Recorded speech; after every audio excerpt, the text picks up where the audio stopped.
The Sims 4 just turned 10 and all we got was nothing. So because The Sims didn't want to acknowledge that it's their 10th birthday, I thought I would celebrate by writing a list of 10 of the biggest disappointments that I have found whilst playing The Sims 4. And this is going to be the first reason. The Sims have a history of just not caring about their anniversaries. I remember for the franchise's 20th birthday, we got a hot tub. And like that actually would have been cool. That would have been a cool, woo, 20, have a hot tub in The Sims 4. Because the only way that we could have got a hot tub was by buying the cool, like the patio stuff pack. So if we'd have not had a hot tub at all in game, that would have been amazing. But I feel like instead when they did that, all they really did was mugged off the players, the loyal players who had actually bought a hot tub as DLC and they were now giving it for free. So it kind of was just like, it just kind of made the people that had spent their money mad, and like the hot tub wasn't even like anything iconic from other games which would have made it cool. So it just kind of felt like really kind of half-assed, almost like they were building it anyway and then they just like put a sticker on it and pretended it was for the 20th anniversary when they just don't care. They did make a cool little graphic, so I guess that was cool, but this year we have got absolutely nothing. For the 10th anniversary of a game. Like, what other game is still going after 10 years? There isn't one. And I know they had a good excuse with it being Labor Day on the actual day, so like no one in America was in the office, but the day after you gotta come in strong with like just an Instagram post to be like, wow, this game is 10 years old. And it's not so much about celebrating the game being 10 years old, it's about celebrating the fan base that has supported this game for 10, 20 years. It's just a little bit, it's just not very cute, is it? So the second disappointment that came to mind when I thought about The Sims 4 was the fact that it was not ready on release date. When it launched, like, it was an empty game. I thankfully wasn't playing The Sims 4. Playing The Sims 4 at this time, I was a loyal Sims 2 addict for years, and like if I could still get that game to work on my gaming computer, I would still be playing The Sims 2 today. But yeah, the fact that The Sims 4 wasn't ready for players, it was obviously rushed out, it was obviously not the game that it was first intended to be. It's just kind of crazy because I just think to myself, like, we've had 10 years of The Sims 4 milking DLC packs and more packs, and why could they not just have done that for Sims 3, a game that was actually so much more in depth? They could have milked the Sims 3 for like another 5 years and then brought Sims 4 out when it was ready.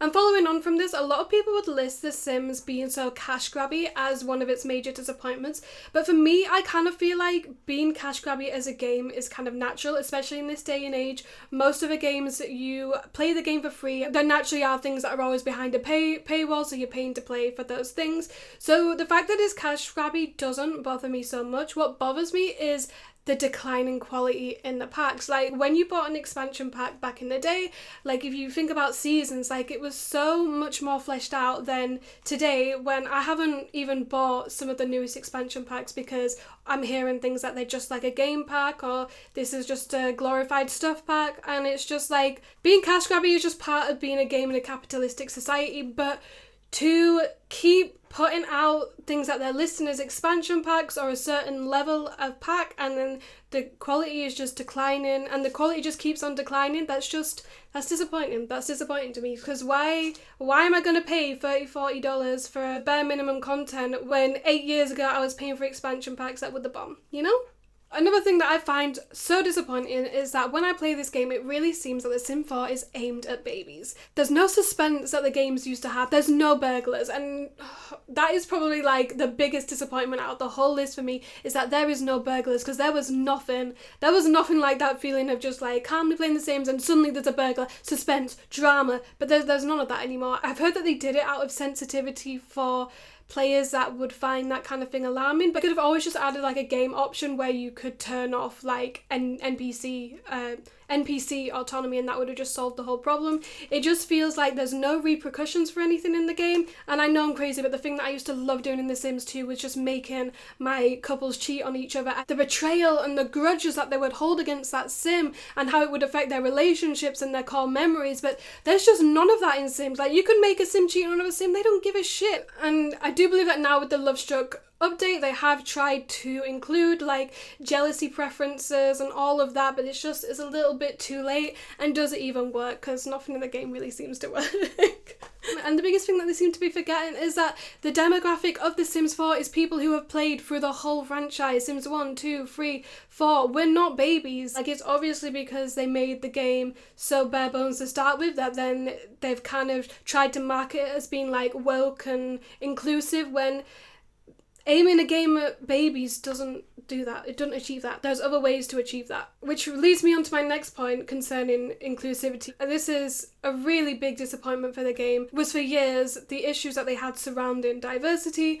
When you're in Create a Sim, the range of skin tones was so limited, and I know with the darker skin tones they had problem with shadowing on them, and it just wasn't acceptable. And I feel like the only reason that they then updated the game was because of pressure in the media at the time in 2020 with the Black Lives Matter movement. It should not have taken that for your game to be inclusive and diverse. It's really disappointing because The Sims 1 and The Sims 2 were just, for their time, they were so diverse and they were so ahead of time. And so then we get to Sims 4, they kind of forget what they were built on. And speaking about forgetting principles that it was built on, there is no law in The Sims 4.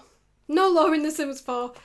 That has to be one of the biggest disappointments. Like, we have these Sims 1, Sims 2, Sims 3 with all this amazing lore that goes on, and you could hop into the game and you could read the family bios and choose who you wanted to play with, and like the relationships would be set and the memories would be set to follow the storyline of the game. And then we get The Sims 4 and then we get this excuse that, oh, it's on an alternative timeline. Okay, if it's on an alternative timeline, cool, but like, why is there no family trees? Why is there no memories? Telling us that it's on an alternative lifestyle to me just sounds like a cop-out and sounds like laziness and sounds like you go do the work because we can't be bothered. And maybe they would be able to make up for this lack of lore if they had details in the game which made it feel alive. There's no cars, there's no carpools, there's no school bus that you can see the children getting on and the bus driver beeping its horn at them. There's no memory system, there's no repercussions when people are cheating on each other. It's just flat. And it's like, is it flat so you don't offend people? All you're really doing is just making it boring. And I just feel like I have to work 10 times harder with my imagination to play a game that feels fulfilling. And in The Sims 2, I didn't have to do that. And the fact that The Sims 2, a game that came out in the early 2000s, has so much more detail, it just says it all. As a Disney fan, one of the biggest disappointments that I've experienced is the Journey to Batuu pack. Okay, cool. It's a game that's basically advertising Galaxy's Edge in Walt Disney World, which, by the way, I used to work at Disney World. So yeah, I'm a huge Disney fan, and I was like, cool, a Batuu pack. Maybe this means we're going to get like a Magic Kingdom pack. Maybe it means we're going to get like other Disney packs. Like, how cool would that be if they did like a Disney Princess World pack?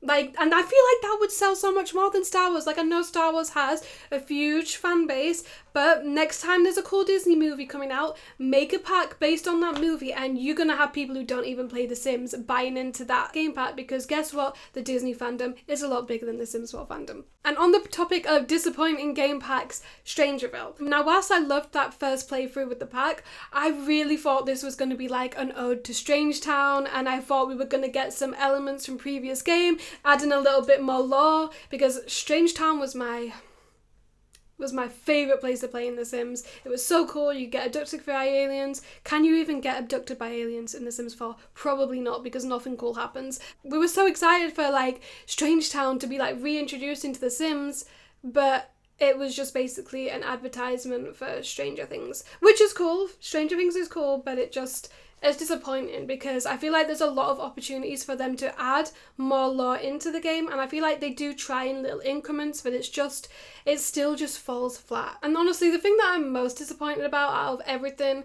in these last 10 years is that The Sims hasn't brought back Sims 2. Because The Sims 2, it was perfect. If they could just go back and remaster that game and bring it out, I'm sorted. I don't even need to think about Sims 4 anymore. I was kind of reading up about this on Reddit earlier, and they were saying like one of the reasons that they don't want to remaster it, or one of the reasons that they abandoned it, is because if they brought it back, it would be too much competition for The Sims 4, which for a game made in the early 2000s is absolutely insane. So it really does sound like they've abandoned The Sims 2 because they feel like if they re-released it, that would then put pressure on them to make The Sims 4 as good as The Sims 2. And that is just insane. Sims, if you want to give us a good 10th anniversary celebratory gift, The Sims 2 is all that we really want. So yeah, bring it back because I want it.